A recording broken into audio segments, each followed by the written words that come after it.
కర్కాటక రాశి వాళ్ళకి మానసికంగా కొంత స్థిరత్వం తక్కువగా ఉంటుంది. కొంత డిస్టర్బెన్స్ అనేది, ఆందోళన, ఈ పని నేను చేయగలనా లేదా, ముఖ్యమైన పనులలో ఏదో రకమైన ఆటంకాలు ఏర్పడుతున్నాయి, ఎంతవరకు నేను ముందుకు వెళ్ళగలుగుతాను అని రకరకాలుగా కొంత ఇబ్బంది పడడానికి ఆస్కారం అయితే ఒకటి కనబడుతుంది. కాబట్టి అలాంటి ఇబ్బందుల్ని అధిగమించగలుగుతారు.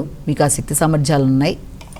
ప్రతి విషయంలోనూ తెలియని అసంతృప్తి, అలజడి లాంటిది ఏర్పడడం వల్ల కొంత ఘర్షణాత్మకమైన వాతావరణం అనేది ఏర్పడుతుంది. ముఖ్యంగా కన్ను, పన్ను మొదలైన వాటి మీద శ్రద్ధ తీసుకోవాలి.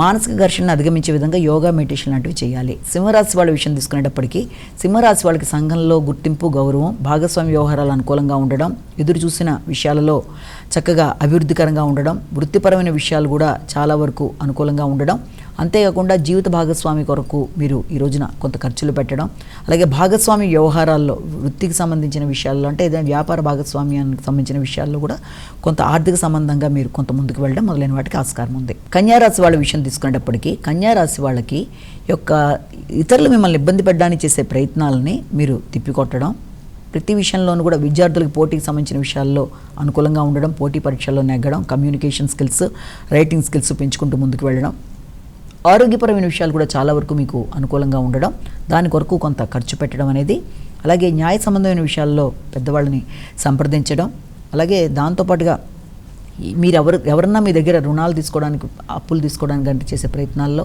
వారికి చాలా వరకు సహకరించే విషయం మీద కుటుంబ సభ్యులను సంప్రదించి కొన్ని నిర్ణయాలు తీసుకోవడం మొదలైన వాటికి సంబంధించిన రోజుగా భావించవచ్చు.